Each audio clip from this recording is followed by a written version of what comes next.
Olá, estamos de volta com o Senado Agora. O ministro da Fazenda, Joaquim Levy, esteve hoje com o presidente do Senado, Renan Calheiros. Entre os assuntos tratados, a utilização por estados e municípios dos depósitos feitos para salvaguardar processos judiciais e administrativos. O acesso a esses recursos, que funcionaria como empréstimo de baixo custo, seria uma forma de compensar o atraso na mudança do indexador da dívida, matéria que trava a pauta do Senado. A utilização dos depósitos judiciais e administrativos já está sendo feita por 4 estados e pela União. Nós precisamos estender, pelo menos São Paulo, Rio Grande do Sul, Rio de Janeiro, nós precisamos estender essas regras para os outros estados. O ministro concorda, ele tem preocupação de colocar um percentual que não esvazie definitivamente o pagamento das obrigações. Essa matéria foi posta como solução para os estados e municípios, sem afetar o equilíbrio fiscal, mas é evidente que nós temos que aprimorá-la do ponto de vista do percentual que pode ser utilizado e do ponto de vista da destinação desses recursos. Pode vincular a utilização para fundo de previdência de estados e municípios, para pagamento de precatórios e para PPPs. Essa questão do depósito judicial tem que ser levada com extrema cautela. Ela não pode criar nenhum risco para os bancos que têm esses depósitos, tá certo? E também não podem, vamos dizer assim, sequestrar toda o caixa, porque nós temos coisas muito importantes para financiar, como o Plano Safra e outros fatores que dependem dos depósitos dos bancos. Renan também falou sobre a proposta de terceirização aprovada pela Câmara dos Deputados, que chega agora ao Senado.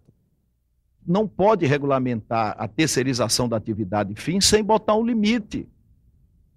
Não pode liberar geral, porque isso precariza as relações de trabalho e significa um novo modelo de desenvolvimento. Não, até você pode fazer isso, mas caracterizará um novo modelo de desenvolvimento.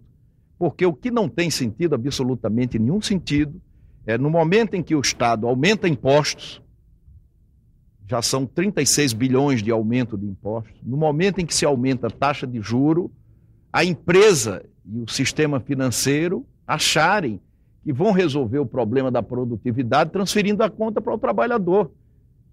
Se isso continuar a acontecer, a presidente vai continuar a não poder falar no 1º de maio. A situação financeira da Petrobras reuniu senadores das comissões de Assuntos Econômicos e de Infraestrutura. Eles ouviram o presidente da empresa, Aldemir Bendini. Aldemir Bendini atendeu a requerimento de senadores da oposição para falar sobre o balanço divulgado pela empresa na semana passada. O documento mostrou que a Petrobras teve um prejuízo de 21 bilhões e 600 milhões de reais em 2014. Foi o primeiro prejuízo desde 1991. Acompanhado por 2 diretores da estatal, Bendini disse que a divulgação dos números foi importante para a credibilidade da empresa. Ao publicar um balanço auditado por uma auditoria e ratificado pela auditoria externa, nós vencemos um capítulo que era a questão da credibilidade da empresa na retomada de empréstimos ou da sua financiabilidade. O balanço mostrou que mais de 6 bilhões de reais de prejuízo estão relacionados a desvios investigados pela Operação Lava Jato. O balanço consagra que não há riqueza que sobreviva à soma da incompetência com a corrupção. Como ficam as perdas de 44 bilhões de reais por má gestão, fruto de decisões tomadas sem fundamentação técnica, baseadas, como disse anteriormente aqui, na demagogia, no populismo, na improvisação e na precipitação. O que fazia o Conselho de Administração durante todo esse tempo? Os instrumentos que são dados a um conselho para tomar uma decisão são aqueles colocados ali diante de um parecer técnico, de uma nota técnica. Eu não tenho elementos, e seria até leviano fazer qualquer tipo de afirmação nesse sentido, que o conselho anterior possa ter corroborado ou não ter sido atuante em relação a qualquer tomada de decisão. Precisamos olhar o passado, analisar o presente para preparar o futuro. Nosso grande objetivo é acabar com essa possibilidade desse desvio que chega a ser vergonhoso. O presidente da Petrobras falou também sobre o endividamento da empresa. No final de 2014, o total da dívida líquida era de 282 bilhões de reais. A empresa vai conviver, sim, ainda por um período, com endividamento que não é o salutar para ela. Nós vamos ter que fazer um programa, e isso estará dentro desse plano de negócio que em breve a gente vai apresentar, e a gente pretende trazer esse indicador. A gente estima entre 2,5 a 3 vezes o endividamento é o salutar para uma empresa desse porte, dentro de um programa, de um tempo, de um lapso de tempo que não vai se dar no próprio ano ou no próximo ano. O ministro da Cultura, Juca Ferreira, defendeu a aprovação pelo Senado do projeto que muda a lei de incentivos fiscais para o setor. Hoje, a lei só beneficia grandes espetáculos na região sudeste. Ele foi ouvido pela Comissão de Educação, Cultura e Esporte sobre os desafios do Ministério neste ano e em 2016. O ministro Juca Ferreira demonstrou com números as distorções da Lei Rouanet, que permite a empresas descontarem do imposto de renda o valor investido em projetos culturais. É um escândalo que 80% do dinheiro que o Ministério tem para disponibilizar para o incentivo e fomento à cultura saia com critérios privados e não com critérios públicos.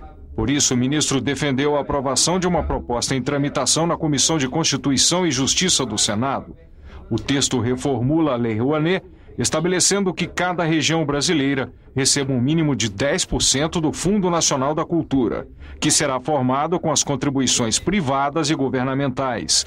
O senador Roberto Rocha sugeriu que um senador do Norte ou do Nordeste relate a matéria na comissão. Outros senadores também criticaram a Lei Rouanet. Há uma grande desigualdade regional nessa distribuição, mas é mais do que isso, senhor ministro. No caso do Rio de Janeiro, por exemplo.